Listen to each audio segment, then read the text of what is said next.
On behalf of Harvard Bookstore and the Harvard Lampoon, tonight I'm pleased to introduce our program with Bob Mankoff. And tonight he'll be presenting his new book, How About Never? Is Never Good for You? The book's not that good, but it's pretty good. And we are gonna, I'm gonna sign it afterwards, and I'll draw a little cartoon for you. And, this might make the book more valuable over time. If it does, I'd like it back. Just wait a little bit before putting it on eBay. This book, the title of this book is based on this cartoon of mine. No, Thursday's out. How about never is never good for you. I did it in 1993. I personally didn't think too much of it. A lot of other people liked it. My daughter loves it because the reprints and licensing of it has put her through college.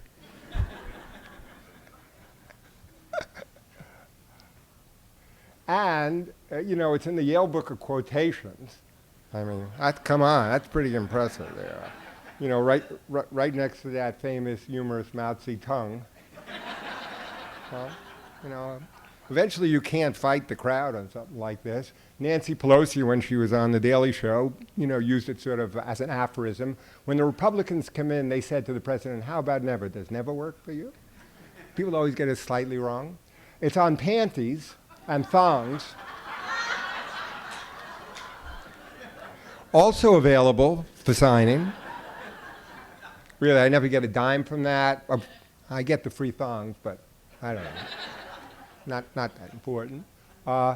And why write it now? Well, look at this. Well, you know why I'm getting ready to push 70 from the wrong side. You know what I mean? And it says, good news, honey, 70 is the new 50. Yeah, but dead isn't the new alive. So I figured, you know what?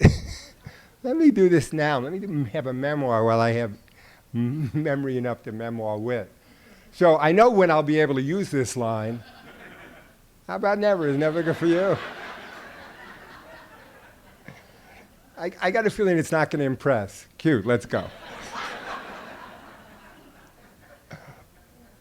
So as I said, it's got good reviews. The Wall Street Journal, even the New York Post admitted that I was funny. No higher honor, really, no higher honor. But how funny is it? Well, it's not this funny.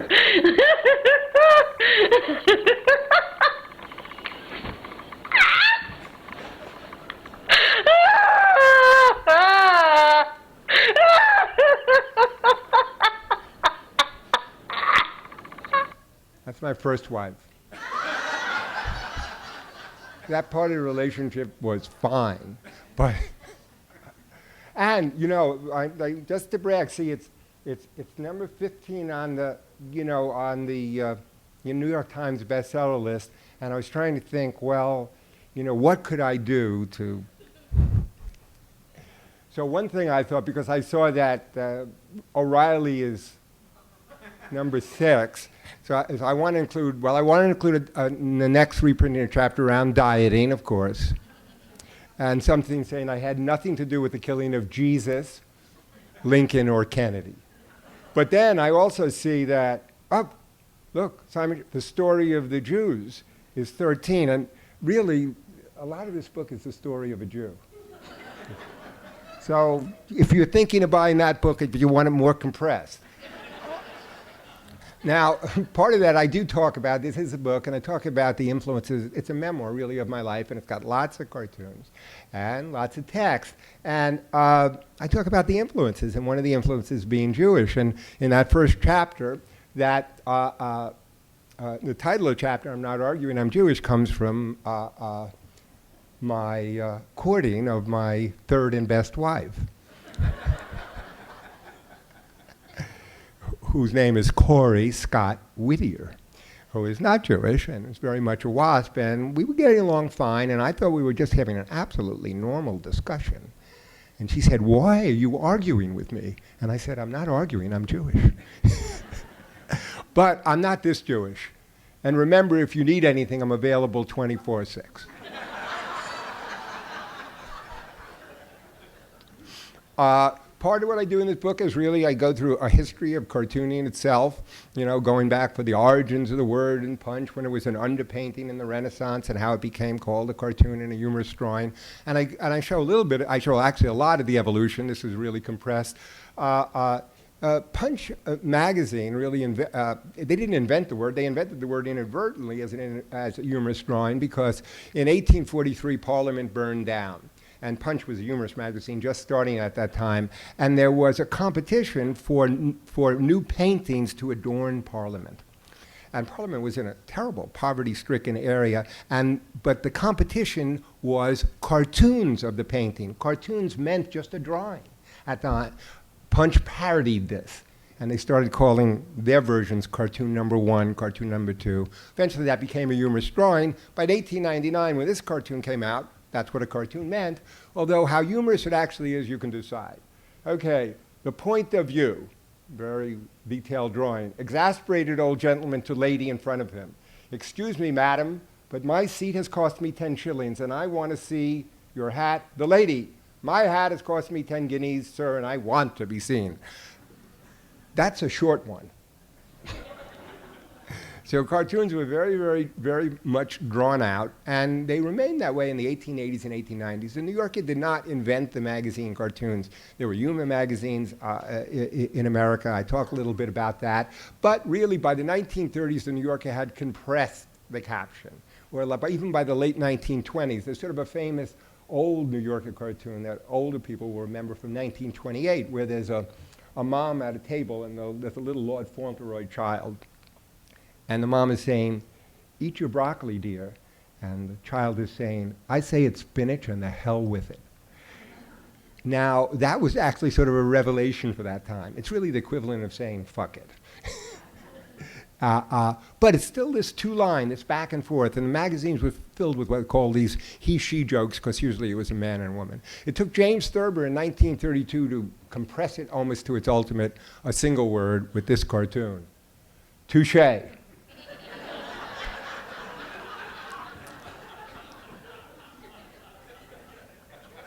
And I talk about it as James Thurber was an enormous influence on me. Saul Steinberger also.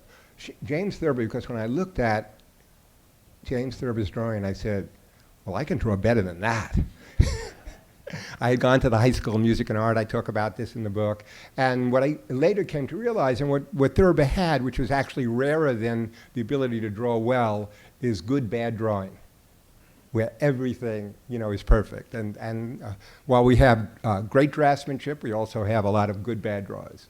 The book, my publisher wants to make sure I mention, is actually a book. It's written. Here's a little of the writing, which sort of shows my mother, who was a huge, huge influence on me and my humor and on my psychiatric bills. So I was an only child. But my parents had difficulty having me. I was born in 1944, and my mother thought that I could be taken away. Doting is probably too mild a word to describe my mother's obsessive attention to my existence. So long in doubt, there had been many miscarriages, and which she felt could be snatched away from her at any time. I'm told that when I was sleeping, she would put a mirror up to my mouth to see if it would fog over, showing that I was indeed breathing and alive. I still do that myself every once in a while, just to make sure.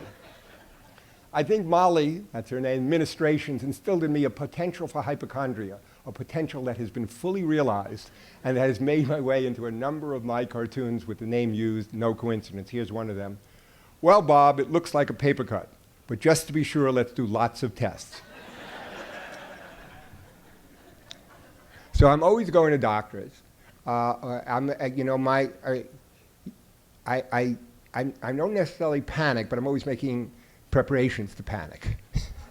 Why wait till the last minute?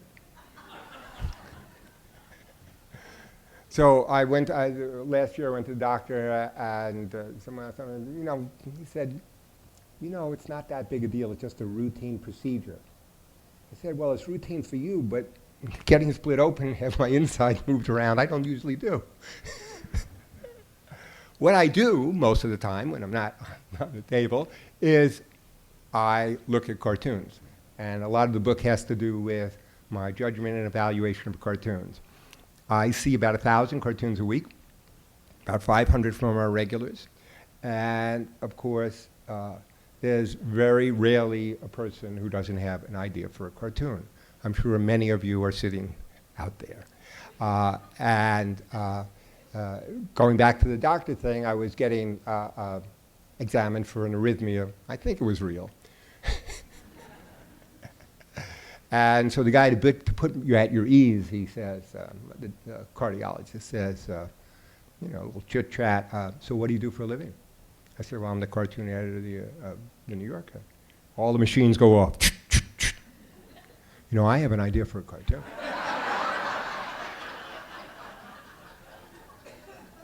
He said, great, I've got an idea for a bypass. So the fact that people have ideas for cartoons doesn't impress me that much, because the cartoonists for the magazine usually do between 10 and 15 cartoons, every week. And the nature of the process is that, okay, here are 500 cartoons. All there's room for in the New Yorker is about 17 or 18 cartoons. Now, we could increase the number of cartoons in the magazine if we remove the articles. But I think that would be a huge loss. One I could live with, but I think huge. So we're not going to do that, which means that of necessity you're going to discriminate and have to pick 17. And the truth is, you would pick a different, me, David Remnick, and other people pick them. You would pick another 17. But that's what we have to do.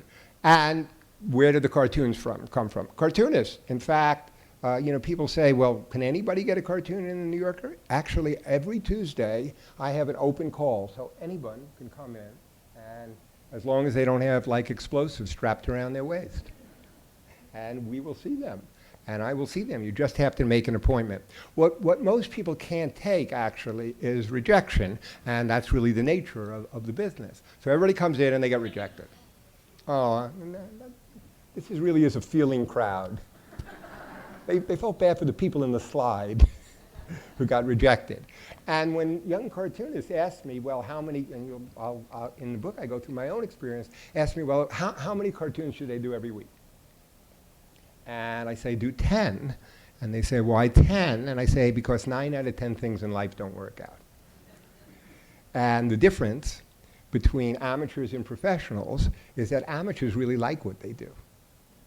And professionals think most of what they do is crap. So the fact that only 1 in 10 cartoons get accepted is sort of actually as it should be. And if you're professional, you deal with that. Nevertheless, rejection does thin the herd. Because people don't like that, and it's not pleasant. But so here are some of the cartoonists, and we have many women cartoonists now. I'm just happen to have this slide, which I've been showing. So that's Matt Diffie, and here's a cartoon of his.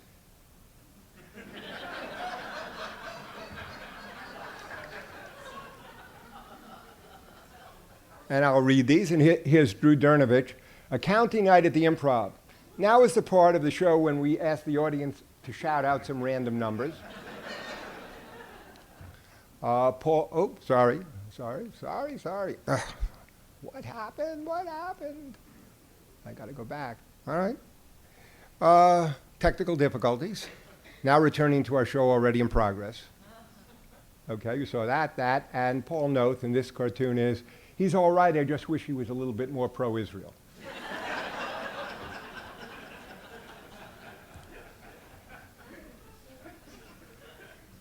Now, I can deal with rejection, handing out rejections to others, because that was my own experience after, as I talk about in the book, as I went to graduate school for experimental psychology, was on the cusp of my PhD, but it turned out to be a huge cusp.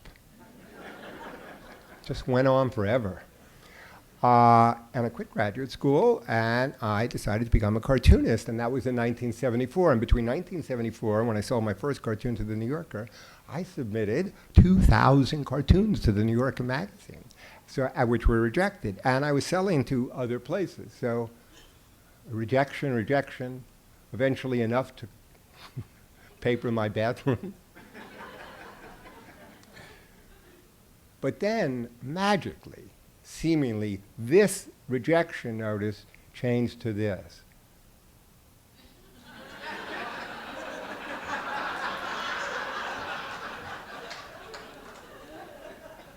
Which is, of course, the New Yorker does not have that acceptance notice, but that's sort of the emotional truth, that I felt. Now, and then 3 years later, I started selling to the New Yorker, and I got a contract. Contract to the New Yorker on December 15th, 1980, meant that the New Yorker would pay me more money, that it would be bonuses for the cartoons. I blurred out all the part of the extra money and the liquor and the women, because I didn't think that was right to show. But look at this interesting language. Nowhere in the contract does it have the word cartoon. Nowhere in the contract. It's for idea drawings. And that's because the New Yorker meant more than a funny drawing. It meant a William Steig drawing. It meant a Saul Steinberg drawing. It meant, Saul Steinberg was another huge influence because his cartoons were meditations in ink. He could do a very complicated drawing, and he could make something weirdly poignant and funny out of almost nothing. There was one cartoon, I remember when I was looking at all the cartoons, where he took his thumb and put it on an ink pad and stuck it down. Then he drew a little face on the thumb, and then he drew a little number, like a prisoner's number, underneath it. And I was so startled by the simplicity and the elegance of that idea. So when you looked at Steinberg's cartoons, no, you didn't laugh, but it was sort of a smile of the mind. And a lot of New Yorker cartoons, and that's something that sort of was a grievance against New Yorker cartoons, that they weren't a belly laugh. Well, that woman laughing is a belly laugh, but she's not laughing at that type of cartoon. So many idea drawings. So people always ask, well, how do you get your ideas? And this is my little flip answer. The book goes into it more. I get my ideas by thinking of them. But what I'm saying that or meaning that is, for me, it's the thought that counts. That being funny in and of itself is great, but I don't know, it's not actually all that hard, and I think America's Funniest Home Videos shows that. Like if you watch America's Funniest Home Videos and you say, I don't get it, the man fell down. But for the New Yorker cartoons, there's something to get. There's something to think about. And for my cartoons, and although there's a very wide range of New Yorker cartoons, the ones that I favor to do myself are like these. There is no justice in the world. There is some justice in the world. The world is just.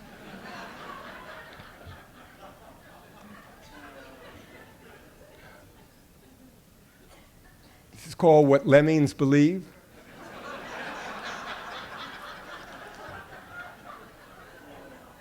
So one of the things I try to do, and I think we try to do in the New Yorker, is that the idea that there's lots of different humor. There's humor that's just crazy funny, like a recent cartoon by Zach Cannon. It's just called Paninis of the Old West. And it just has a panini on the railroad track. And the villain is waiting to run. Now, that's an hysterical cartoon, but it's not about anything except that joke. And that's great. But one of the interesting things from the New Yorker is there are many other jokes. So there are jokes, and in a way the jokes have to be the armature of the magazine. You have to have these absolutely perfect jokes. You have to have a Leo Cullum cartoon where there's a dog at a bar, and the dog has a suit on, and the bartender is asking him scotch and toilet water.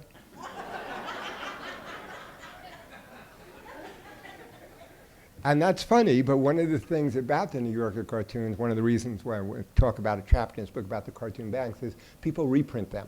They reprint them to illustrate other ideas. So of course we have the jokes, but we have this other stuff too.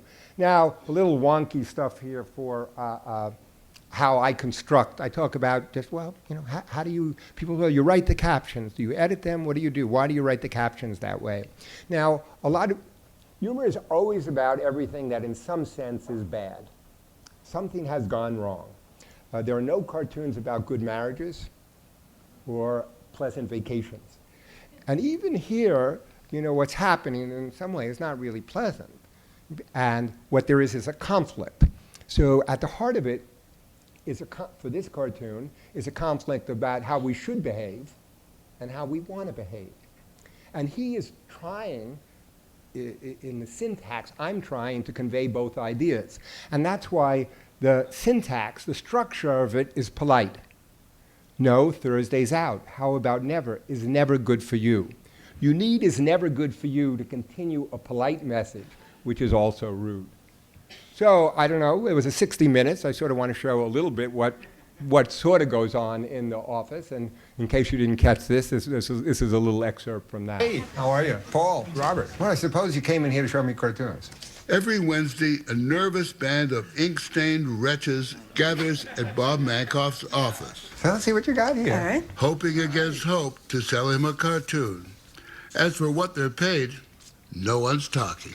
How many have been accepted, I really don't know. There's the grizzled veteran Sam Gross, who figures he's submitted 30,000 cartoons, give or take. 30,000? Yeah. Many consider this his masterpiece. A dog at Heaven's Gate asking, "Is there any chance of getting my testicles back?" I still have to push the envelope. Sam has always pushed the envelope, things that you couldn't quite do. How you doing? Very well. There's always a little preliminary chit-chat. How you been? All right. Farley. Farley Katz specializes in the far out in both cartoons and facial hair. So what's going on with that mustache? Are you still entering the contest? No, I retired from the circuit. This is all like a recreational mustache. Okay. And then Mankoff speed reads the rough sketches. This is just too awkward to draw. Most get rejected. He's seen the idea in one form or another before. You know, whenever they open your bag at an airport, Carolina Johnson has an airport security cartoon with the TSA guy saying, "You can pack this back up now." yeah. Emily Flake has a joke featuring both King Kong and Godzilla. The two heavy hitters in the monster world. It's as simple as that. Maybe it's just a day for facial hair, but Joe Data seems to be a contender with a Tarzan cartoon.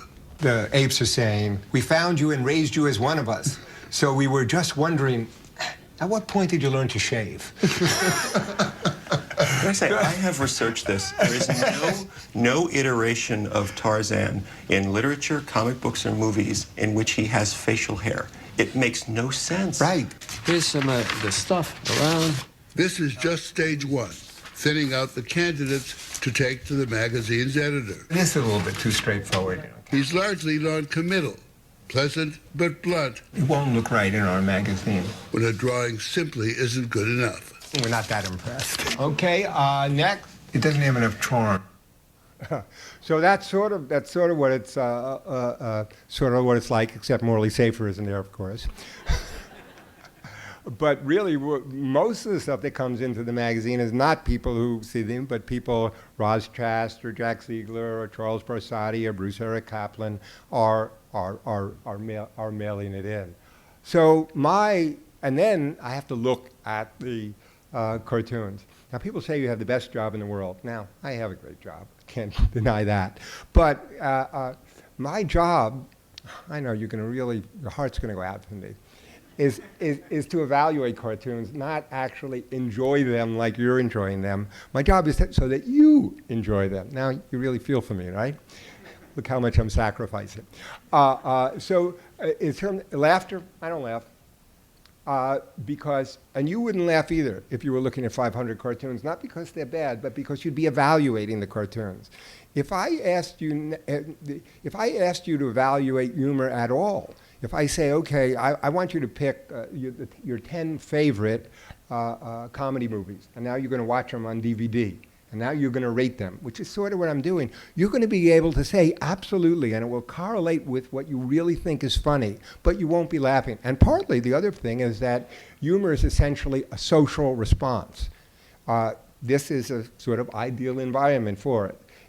Because there's the contagion of laughter, and because that's the whole purpose of laughter, to communicate that we're play or having a time. The other thing is that, so when you're alone, you rarely laugh. And when you do laugh and you're alone, it's usually sort of a pseudo-social situation. The other thing is that there are some situations that are absolutely ideal for humor. This one is actually one of them. I have to evaluate this. There's no, there's no meter there that says laughs. And I'm analogous. This is a painting, William Hogarth's from the 70s, to the laughing audience. So everybody is laughing, right? Except that guy. That guy is the critic.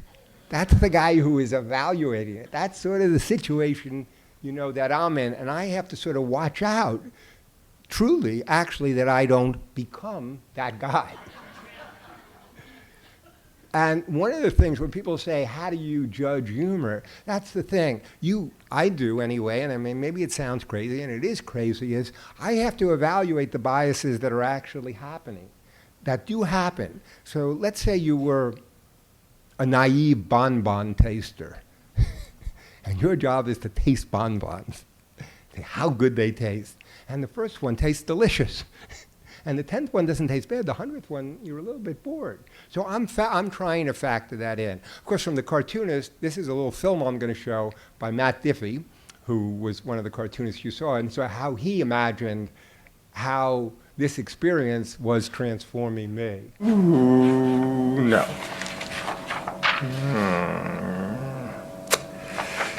No. Ooh. Too funny. Normally I would, but I'm in a pissy mood. I'm drawing of my own, perhaps. No, nah, no. Overdrawn, underdrawn, drawn just right, still not funny enough. No, no. For God's sakes, no, 1,000 times, no.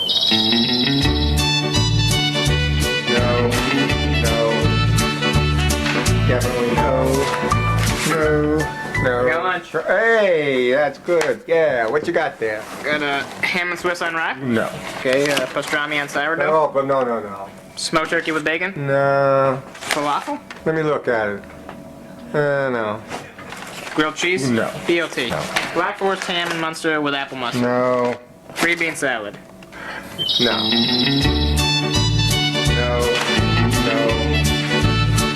Definitely no.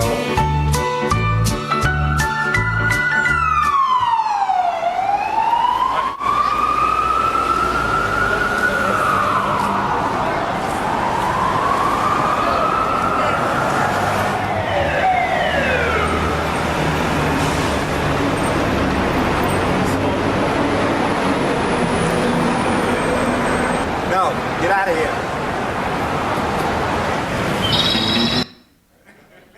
So that's sort of how Matt, and now Matt, as I told you about all the cartoons that rejected, so what do cartoonists do with all the rejected cartoons?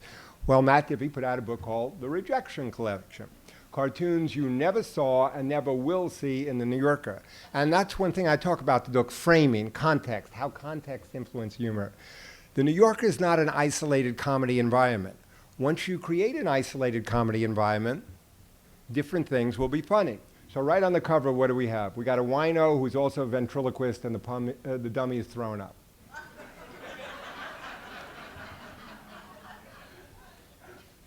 And here's another cartoon in the Rejection Collection, once again framed as cartoons you never saw or never will see in the New Yorker. Asshead, please help. So what these now for the most part, these are not get-it cartoons. These are transgression cartoons, although the dummy cartoon is actually very, very clever. And there's a theory, or a partial theory, which I don't view as a theory of humor, but more enhancing or inhibiting humor, called benign violation. And all benign violation really means is that humor is about things that are wrong, but for each context, you need the right amount of wrong. The right amount of something wrong. For the Rejection Collection, which is an isolated, like going to a comedy club, where you expect transgression, obscenity, whatever, that's what you have. So it's sort of that sweet spot where we think, gee, that's terrible, but it's okay. A lot of jokes are like that, where we manipulate them so terrible, but also okay because of the environment. For the New Yorker magazine, that would have been a horrible cartoon. T-Cell Army. about immunity and AIDS, and that really, if we had run that cartoon, I would have gotten a call. Hello, Mr. Mankoff. I have been a subscriber for over 450 years, and I have never been. Anyway, that's the cartoon. So for the New Yorker, that is a malign violation. And one of the ways I talk about this, I'll talk about it, is that humor is a type of entertainment. A type of entertainment that does involve a little misbehavior or something wrong, danger even. And most of entertainment is actually like that. Horror films, action films, all the things where you feel sort of in danger. You're reacting to it in a reflex of it, but at the same time you're safe. And that's what the bars are for in a cage, right? I mean, the tiger is dangerous. It could hurt you. It could kill you. In a little bit, you're feeling that if you're right up against that, but you're also feeling safe. So once again, humor, you have conflicting emotions. So that's as zoos go, that's a good zoo. That's a bad zoo. You know what I mean? That's not very exciting. But there are worse zoos.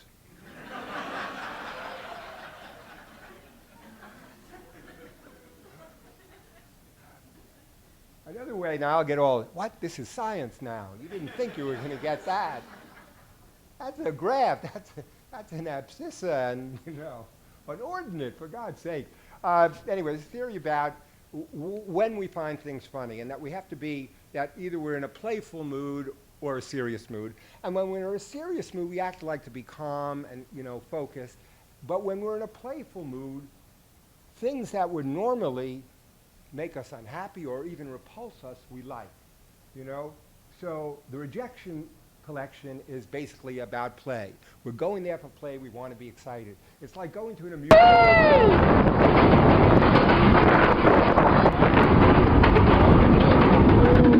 Here we go. Let's go. Yes. So that's just like the tiger in the cage.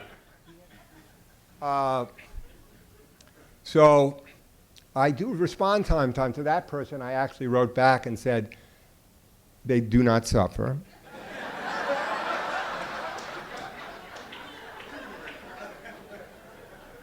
I said, first of all, cartoon is over like that.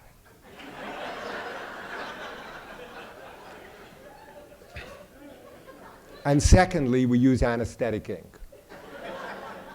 So they don't suffer. But look, the other one liked it. Seems just like the results in the lab. Funny, 5, unappealing. And that really is the distribution on any joke. The joke, sometimes when I'm doing things like this or I'm on a radio show, people call in their favorite New Yorker cartoon. Your 5 favorite anything is going to be different than someone else's 5 favorite. So the cartoon you like the most, someone else will absolutely like the least. Look at this cartoon.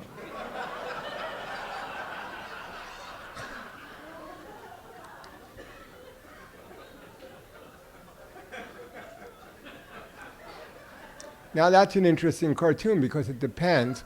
When I taught out at the University of Michigan in Ann Arbor, and I wouldn't think that Ann Arbor is more liberal, but I get the type of laugh out there of ha ha ooh.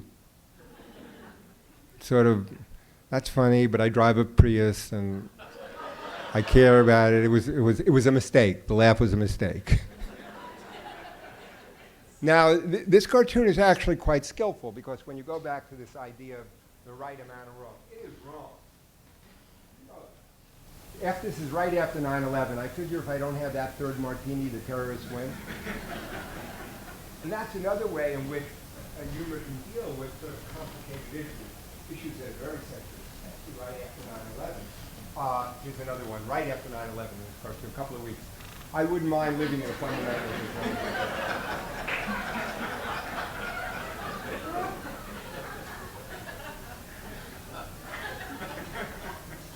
Now, humor needs a target. Well, usually. I mean, whimsy or very mild humor does not need a target. But you will find that humor that generally makes people laugh strongly has something that it's pointing at.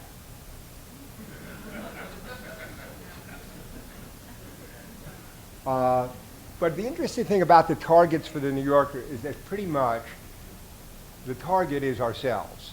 It's not what I call sort of fake speaking truth to power, subversive, hoping to really change the world.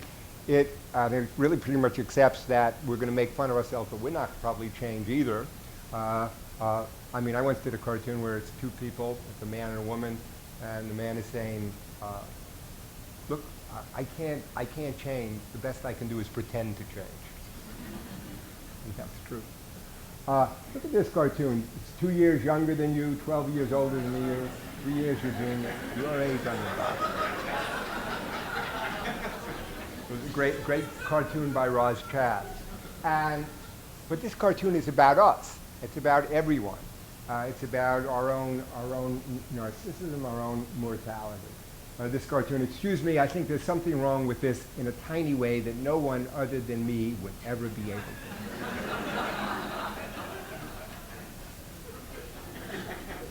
I started my vegetarianism for health reasons, then it became a moral choice, and now it's just to annoy people. You know, I talk a little bit about not so much humor theory, but humor class, so that's sort of a classic triplet.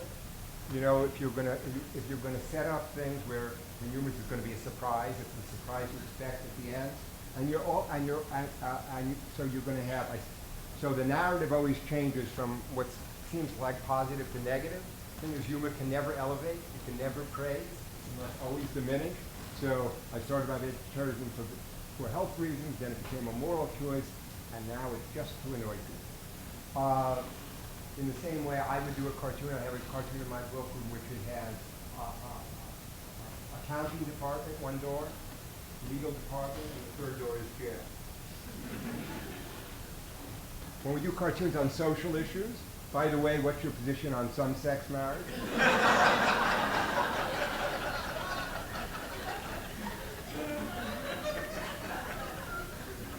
Actually, that looks pretty good to me now. Boy, this is a great cartoon. Gays and lesbians getting married, haven't they suffered enough? So one of the nice things about New Yorker cartoons, when we do cartoons like this, is sort of their ambiguity of their position. They make us think about these issues, but you don't really know for the most part, or the cartoonist can actually have, like normal people, the opposite view from the cartoon. So, although I generally believe in global warming, I can't make cartoons that actually praise that or say that. So if I do a cartoon, there will be a woman talking to another woman who says, I hate to admit it, but a man with a large carbon footprint makes me hot. Or if Alex Gregory does a cartoon, you know, two cavemen, one caveman speaking to another and saying, one caveman is saying, I don't understand it. The water's pure, the air is completely clear, everything we eat is organic, and we only live to be 30. But sometimes people don't like New Yorker cartoons, and this is the classic episode, the cartoon episode, in which Elaine doesn't get New Yorker. Now, people ask me how I felt about this episode. I became cartoon editor in 97. This episode was in 1998. And it was written by Bruce Eric Kaplan, one of our cartoonists. Okay. So the joke I made was when I found out it was written by Bruce, I said, F2, Bruce. So let's hear what Elaine has to say. Look at this cartoon in the New Yorker. I don't get this. Me neither. And you're on the fringe of the humor business. Hey, George, look at this. That's cute. You get it? No, never mind. Come on. We're two intelligent people here. We can figure this out. Now, we got a dog and a cat in an office. It looks like my accountant's office, but there's no pets working there. The cat is saying, I've enjoyed reading your email. It's got something to do with that 42 in the corner. That's a page number. Well, I can't crack this one. So one of the things I do in the book, which I think is sort of fun, is I deconstruct this whole episode and turn it into a whole comic book. in which I sort of show the parallel where it is the same, and where it's very, very different. And of course, part of it is based on the fact that some cartoons, New Yorker people don't get, and that's why we have the periodically in the cartoon issue, the New Yorker cartoon, I don't get it, where we have cartoons like this, for instance, like this one. Pi, what squared? Long John, you should be able to get this. Arr, mateys. So some people just don't get the cartoon references, of course. But there are other cartoons, you know, one of the things I point in the book I'm making here is humor is not monolithic. There's lots of different types of humor. There's humor that's absolutely based in reality and could happen, like this cartoon. William Hamilton, oh yes, we know them, we hate them. Don't everyone identifies that. Once again, it's the conflict of motion. There are cartoons which are absolutely not based in reality, and no way could happen, have no truth, function, whatever, yet are funny because they're gas. The ringing in your ears, I think I can help.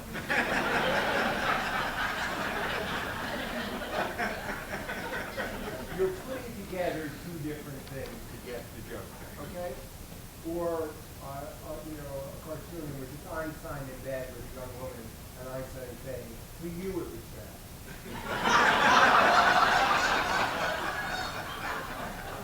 A nice little corkscrews, and the title is French Army. Okay, so those are cartoons you understand, but then there are cartoons that you can't understand, but you either enjoy, like silliness, or you don't. You actually goes, "Damn it, Hopkins, did you get yesterday's memo?" So that's what the lady's talking about. How he does those types of cartoons, which are just sort of leafy and crazy, and it's weird because so many of actually the early cartoons of James Thurber are exactly those types of cartoons. You know, you have a cartoon where you have a seal on the headboard, and you want to say, "Hey, you know, you heard a seal bark?" Like that's something you get. When you have a cartoon where a guy is walking into a party with two small people behind him and he's saying, "I brought two midgets, I hope you don't mind." So what difference is most people would prefer gas, but this type of humor, this sort of crazy type of humor, you know, that's the type of humor also which actually the more you're exposed to gas, the more I think you'll like crazy incongruity humor. Like comparing apples to oranges to, I forget, what is that?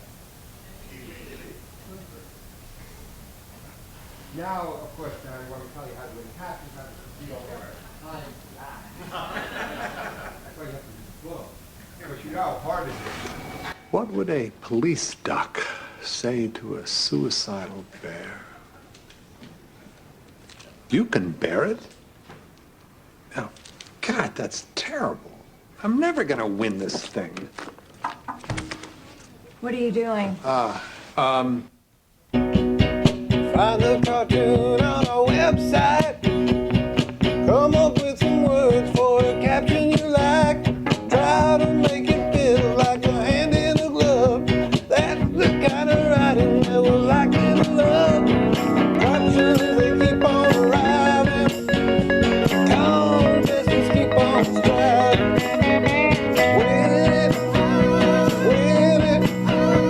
Win the caption contest.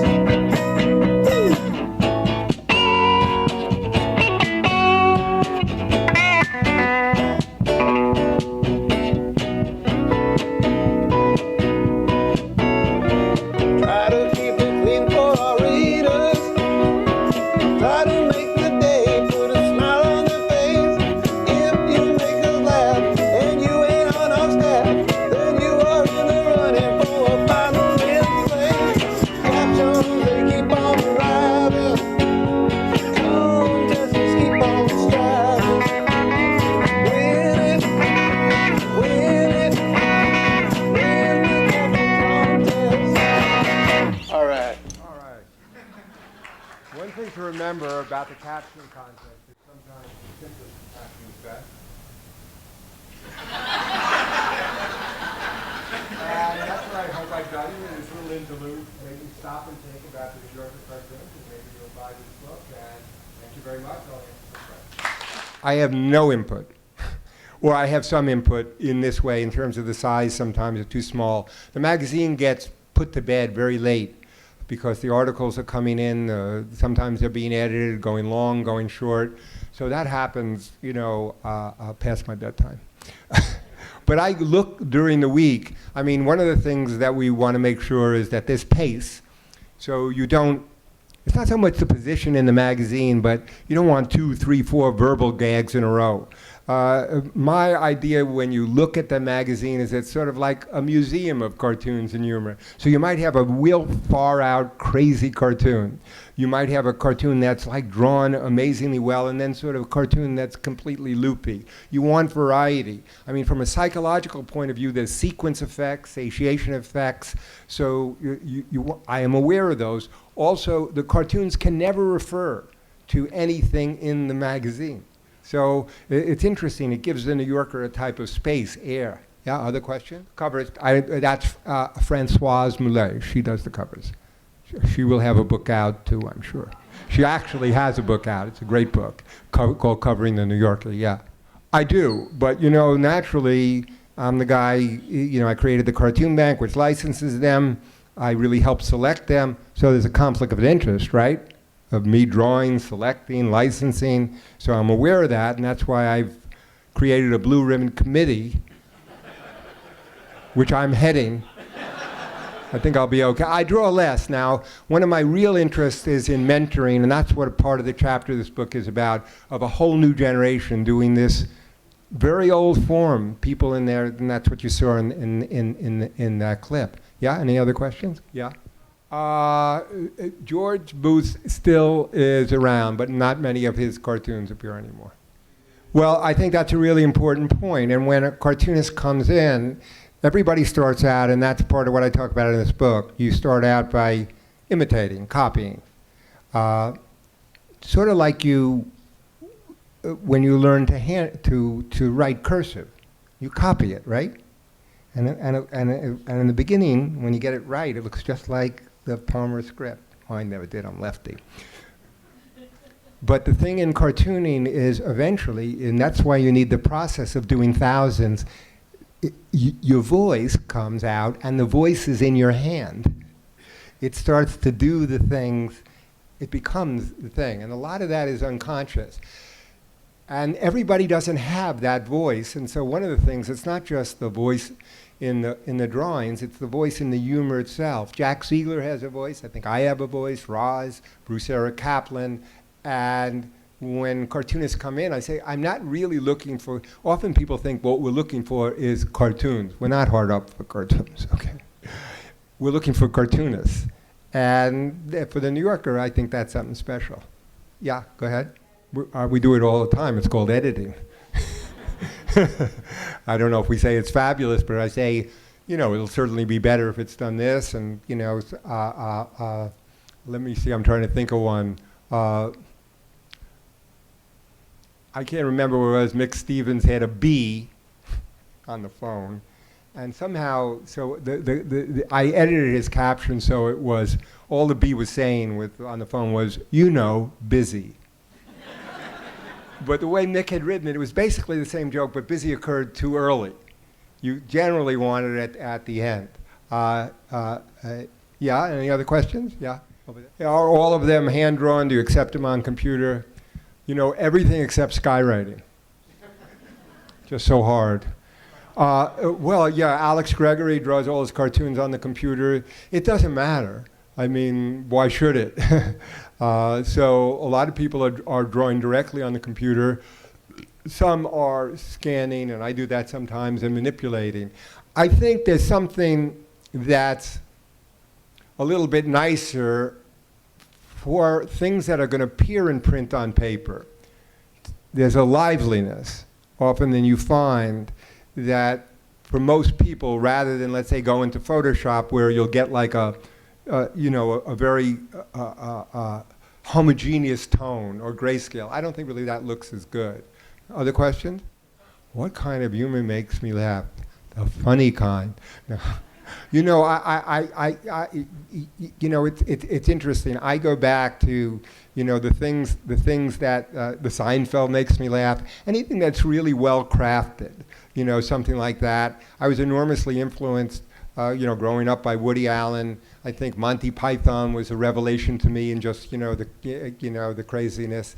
I'm a little bit of a humor snob, but I think both the absolute best and worst comedy is being done now.